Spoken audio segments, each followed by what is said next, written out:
Hey, it's Ashley's Journeys, and today is New Year's Eve, and I would like to put up at least one last video to send off 2020. This video will have nothing to do. Anyways, like I was saying, um, this video will not be about the year at hand, even though it's the end of this year today.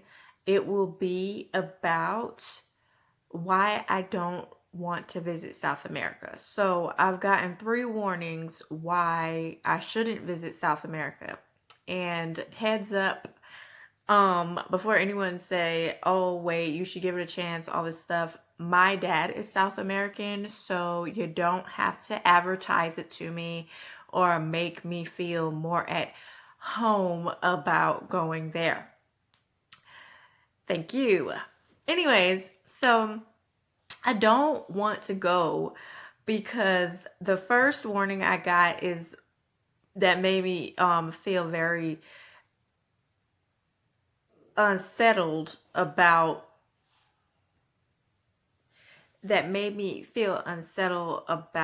going there was when I was like 11 or 12.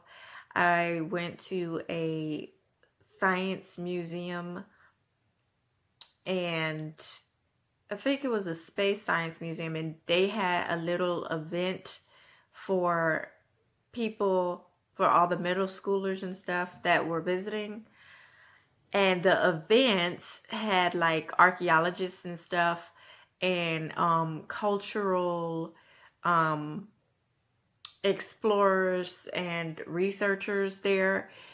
And they said that there was a myth circling around in South America that they heard from the natives, that a guy who wears a top hat to cover his blowhole, and really he's a pink dolphin in disguise, that guy impregnates women and makes them end up having horrible childbirths and die in childbirth.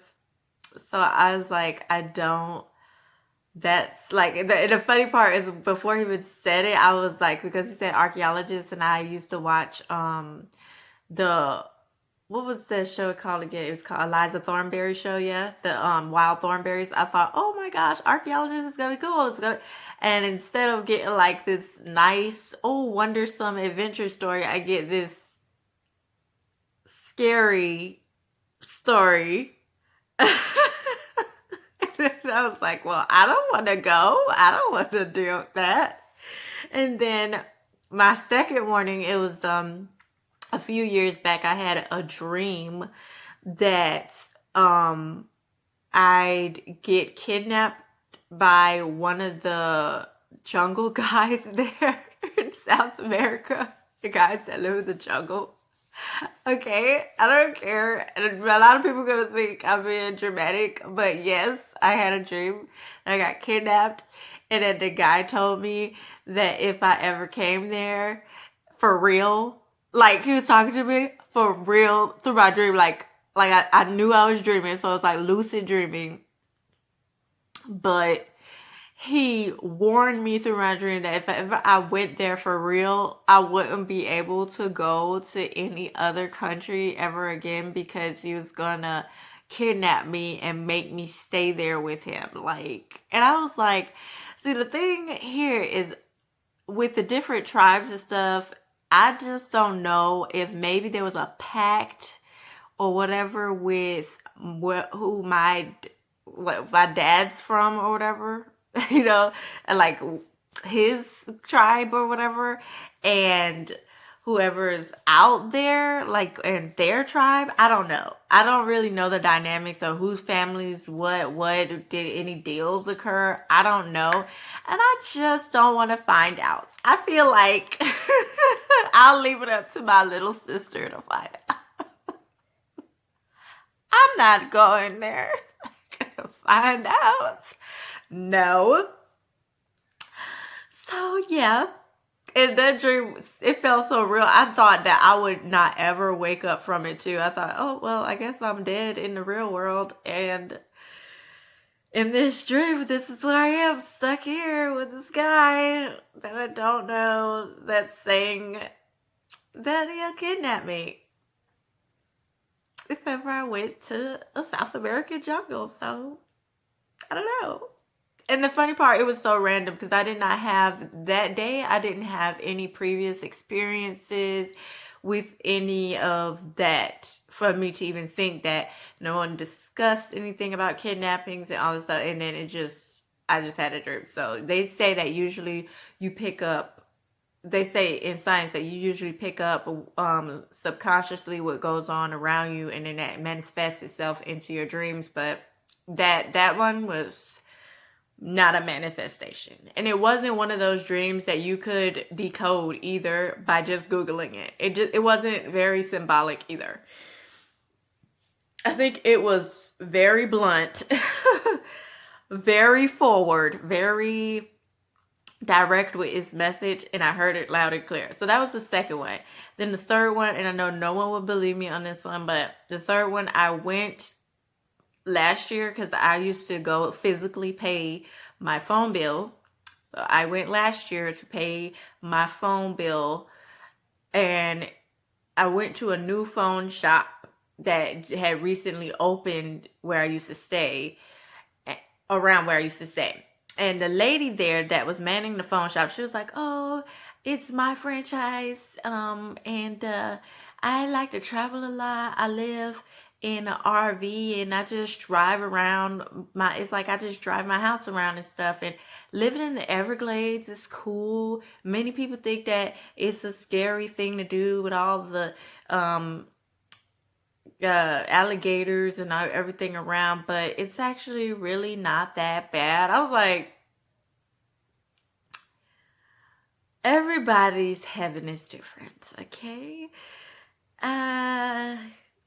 I don't want to be in camping out even in the Everglades, no. Anyways, so she was like, okay, and I have a friend that she looks about like how we look, and she's from South America. I was like, okay, right? And she was like, and the girl told me that when she was younger, living in South America when she was a kid, one of the Bushmen kidnapped her, and he took her voice like a magician. Like, he made it where she couldn't talk no more. He did some sign work in front of her face and whispered some mumbo jumbo, and for real, the girl could talk. That's what she told me. Now, I believe them. I believe in the supernatural. So I believe that story. I don't care what no one said. Just like I believe in that pink dolphin story. I believe it, okay? And in the Amazon and jungles like that exist in South America, anything could exist. Just like anything, any big monster creature could exist in the deep blue sea, okay? Because no scientist, nobody has fully explored it, okay? So anything is possible there. And I'm not saying panic, avoid it. I'm not saying that. I'm just saying that for me personally, I am not going there because all of the signs, all of the warning signs tell me that going there, I would get kidnapped. Okay? And I don't want to get kidnapped. Anyways, so yeah, then the girl said that this, well, she was telling me her friend's story that the friend told her. She said that the guy kidnapped her and he wanted to make her his wife or something. And I was like, and that her granddad had to come and like reverse take her away from the guy, get her back from him, like fight him and take her back. And then he had to slowly reverse the spell he put on her where she couldn't talk. And then she slowly got her voice back like a month later or whatever to talk and stuff. And I'm just like, uh-uh. Then the lady said at first she didn't really fully believe her friend's story either. But then when she went into the jungle in Brazil, that um when she walked around, she looked at a tree and her pathway changed. I'm telling you, man, it's a very mystical place. I think South America as a whole is very mystical and magical. And I think if you do not know if you truly have a soul, or if you a person that second guess yourself, you're not very sure about yourself and sure about where you want to go with your life, it's like wanderers beware. Like that's one place you just can't. I'm gonna go exploring and figure it out and figure out where I'm supposed to be, because you will end up as prey, somebody's surprise wife, I guess. Or you just disappear. You'll just disappear. So I'm avoiding it, but yeah. Okay, or you'll just have like a freak accident or something. I don't know. I'm not saying that everyone should avoid it, but me specifically, okay? Maybe you don't even believe in superstition and supernatural, and that is fine. You do not have to believe what I say or believe what she said, believe with any of these stories. And you don't even have to care about what I just said. But I'm just saying, for me, I'm not going to South America because, okay, even though I'm sure of myself and my spirit, and I have a general direction of where I want to go with my future and my life, I believe that the magic that exists there is stronger than me. So I'm not going there. I think also that they may have like I don't know what jungle, I mean, I don't know what woodland in Europe was like that or something, but they have the bent trees. I think it's somewhere in Germany where the trees are bent odd. But yeah, I think there's a time or a dimensional rift there somewhere. Just like I think there's a dimensional rift in the Germany woodland that had the bent trees. So, and maybe it wasn't specifically Germany, but I know it's somewhere in Europe. All I know is I can't put my finger on it, but it's so odd that it will mess up your whole reality if you go there and you just get lost. So it's best to just stay out of trouble and don't get lost there, I guess. But again, you don't have to listen to anything I said on that matter. I'm just not going there.